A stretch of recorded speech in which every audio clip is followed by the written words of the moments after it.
Je propose à Léo et à François, sinon vous êtes de venir. On a encore quelques minutes de discussion. Donc si vous avez d'autres questions, vous n'avez pas eu le temps de profiter de ces sommités. Et j'ai vu une question, je cours. Je fais mon activité physique adaptée de la journée. Hop là, merci monsieur. Pour les polios, j'ai cru comprendre que lorsqu'on va à la cure de la Malou, pour la cure polio, qu'il faut prendre neurologie, rhumatologie. Oui, et supplément polio. Mais sinon, les médecins de terme sont obligés de refaire les dossiers. Nous avons une double orientation, rhumatologie et neurologie. Dans votre cas, c'est la neurologie. Mais nous conseillons fortement de prendre également l'orientation rhumatologie, parce que nous l'avons bien vu avec les intervenants précédents, il y a des conséquences dues à la maladie qui peuvent fatiguer certaines articulations, qui peuvent faire vieillir des articulations. Et donc nous, en termes de rhumatologie, avec des études sur la gonarthrose par exemple, etc., nous avons démontré les bienfaits des eaux thermales et des cures sur toute une série de problématiques en rhumatologie. Donc nous, on conseille en fait que vous fassiez la double orientation. Concernant le module polio, je dirais c'est un complément. C'est pas obligatoire, vous pouvez venir toute l'année. C'est un complément qui fait que vous vous retrouvez un petit peu comme aujourd'hui, et à travers des activités que nous avons ciblées, vous pouvez vous retrouver. Nous l'avons bien vu sur le calcul de l'obésité. On voit bien que suivant l'intervenant avec qui vous parlez, il ne va pas considérer votre poids de la même façon. Et nous, en fait, on est des sachants, ou du moins, on s'appuie sur des sachants. Voilà, donc la cure spécifique au polio permet justement de parler avec des sachants.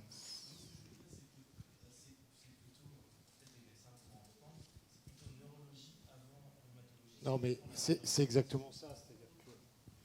Je vous rappelle que la demande d'entente préalable est remplie par le médecin, quand même. Donc, c'est quand même les médecins qui décident en discussion avec le patient. Et que la cure thermale, elle est orientation neurologique quand vous faites polio. Mais il est vrai, comme monsieur vient de vous dire, c'est que souvent, pour les polios, il y a la double. On rajoute rhumatologie parce qu'effectivement, pour les polios français, enfin en tout cas, il y a souvent des problématiques ostéo-articulaires qui justifient de la prise en charge rhumato. Donc moi, je mets neurologie entre parenthèses polio, et dans la deuxième, quand ça se justifie, je rajoute rhumatologie. C'est comme ça que je le fais. Je ne mets pas rhumato en premier. Polio, c'est neuro, n'est-ce pas? C'est ça. Thank you very much. I am Stefan Greiter from Slovakia. Bonjour, je viens de Slovaquie, mais je représente également l'Union européenne. J'ai une question, plutôt un commentaire. Il s'agit de la langue que nous utilisons. Aujourd'hui, on a entendu parler de personnes handicapées. Nous ne sommes pas des personnes handicapées. Je ne suis pas une personne handicapée. Je n'ai jamais vu de personnes avec tant de capacités qu'ici. Il y a ici, dans cette salle, plus de 15 personnes qui ont plus de 80 ans. Donc nous ne sommes vraiment pas handicapés. C'est juste qu'on ne le sait pas. Oui, nous vivons avec un handicap, mais nous ne sommes pas des personnes handicapées. Merci.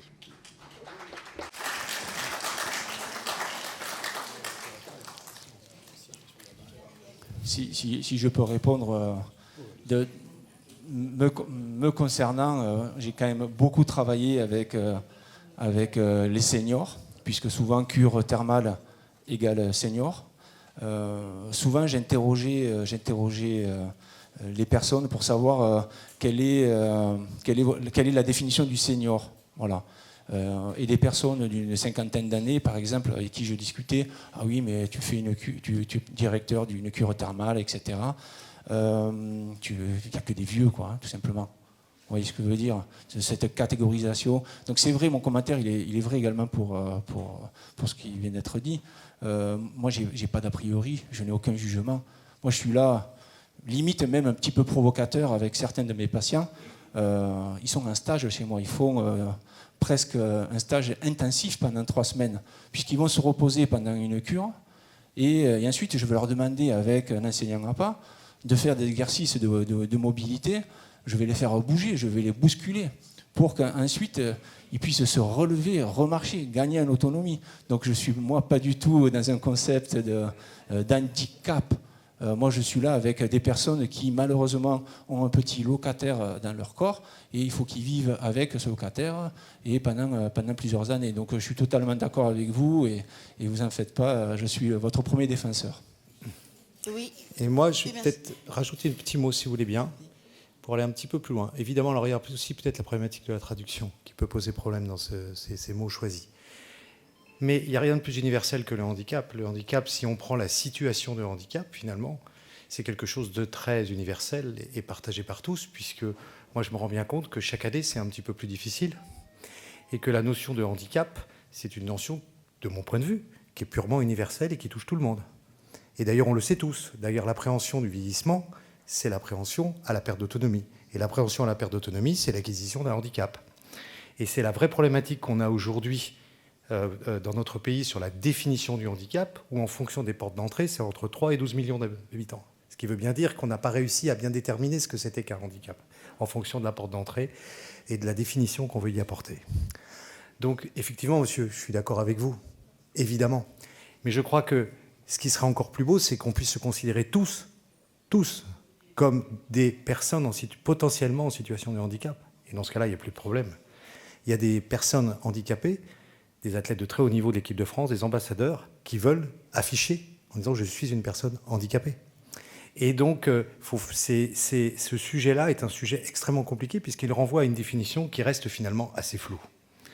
Et donc, voilà, c'était une petite opinion. Merci beaucoup. J'ai une question pour Léo et ensuite une question pour le directeur de la Malou. Donc pour Léo, si par exemple on est donc polio comme beaucoup d'entre nous et qu'on est intéressé par ce que vous avez présenté pour faire une activité adaptée, comment ça se passe concrètement. Et puis ensuite, vous avez parlé donc d'une application, je m'entraîne, que j'ai essayé de télécharger. Il faut s'inscrire. Est-ce qu'elle est fonctionnelle? Parce que j'ai essayé et ça n'a pas marché. Donc je ne sais pas si elle est active ou non. Et ensuite pour le monsieur de la Malou, donc est-ce que la cure polio elle est entièrement prise en charge par la sécurité sociale, puisque j'ai vu qu'il y avait des forfaits, oui, des petits forfaits. Est-ce que c'est intégralement pris en charge ou bien il y a des choses à notre charge? Merci beaucoup. Bon, je réponds en premier. Pour la première question, suite de venir me voir, je vais vous donner l'adresse mail du contact de l'infirmier programmateur qui fait toute la planification. Donc il faut juste l'appeler. Et c'est comme un service hospitalier. Vous l'appelez, il va prendre un rendez-vous avec vous avec la date, il faut que j'arrête avec cela. Avec la date qui vous convient, et voilà. Concernant l'application, elle est fonctionnelle, il faut s'inscrire, oui. Après, la question, c'est qu'est-ce que vous avez comme téléphone? Alors, je m'explique. On l'a développé sur la plateforme Android. La version iPhone, elle est fonctionnelle via une adresse Internet classique. On est en train de la mettre sur l'Apple Store. En fait, c'est juste pour faire un point de relais. Mais la problématique, c'est que Steve Jobs a très bien fait son travail. Il met beaucoup de freins à ce que les personnes puissent créer une application et la mettre sur l'App Store. Donc ça vient, mais elle est fonctionnelle via une adresse mail que je peux vous donner aussi. Et je rajoute 2 choses importantes. Elle est totalement gratuite. Et 2, il n'y a aucune donnée de saisie derrière. C'est une application aujourd'hui qui est totalement plane. Il n'y a pas de saisie de data, de surveillance, etc., etc. On a voulu qu'elle soit libre d'accès et qu'il n'y ait pas de problématique de données derrière. La création de compte est nécessaire pour qu'il y ait une évolution de vos séances au fur et à mesure. Parce que sinon, il n'y a pas de prise en compte de votre profil. C'est juste pour ça. Concernant votre question sur la prise en charge, donc, nous avons des tarifications qui nous sont imposées. Ce sont des forfaits. Donc nous devons suivre ces forfaits par rapport au nombre de soins, par rapport à une simple orientation, double orientation, etc. Par rapport aux patients, une prise en charge de 65% par la mutuelle et le reste c'est un complément qui est à charge. Et tout dépend en fait, c'est du cas par cas. par rapport à un ALD, par rapport à la mutuelle, par rapport à plein de sujets. Là où je souhaite être transparent avec vous, finalement, ce qui coûte cher, c'est le logement, et la restauration et le transport, puisque voilà, ce sont 3 sujets qui effectivement peuvent surprendre quand on veut faire une cure, puisqu'il faut quand même rester 3 semaines sur un lieu, quoi. Oui, juste un témoignage. Je vais depuis de nombreuses années faire une cure en neurologie à Lamalou. Pendant longtemps, j'avais la double orientation. Avec l'âge et la fatigue, une seule orientation me convient très bien, et c'est neuro. Ce que je voulais dire, c'est que si j'ai découvert Lamalou, c'est le professeur Isabelle Lafont que j'avais été consulté et qui m'a dit la première chose à faire, et qui est relativement facile, c'est d'aller faire les 3 semaines de balnéothérapie à Lamalou. Et c'est comme ça que j'ai découvert Lamalou. Et puis pour Polio France, il se trouve que là, depuis 2 ans, vous me sollicitez pour venir présenter auprès des personnes qui font la cure spécifique, de venir présenter l'activité et les orientations de Polio France, et vous nous accueillez toujours avec grande empathie. Merci.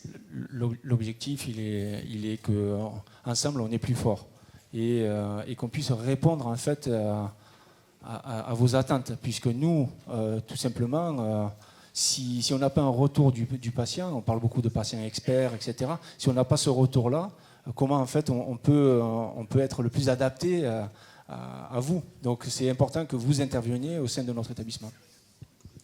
D'autres questions? On va remercier les orateurs. Merci Laurent.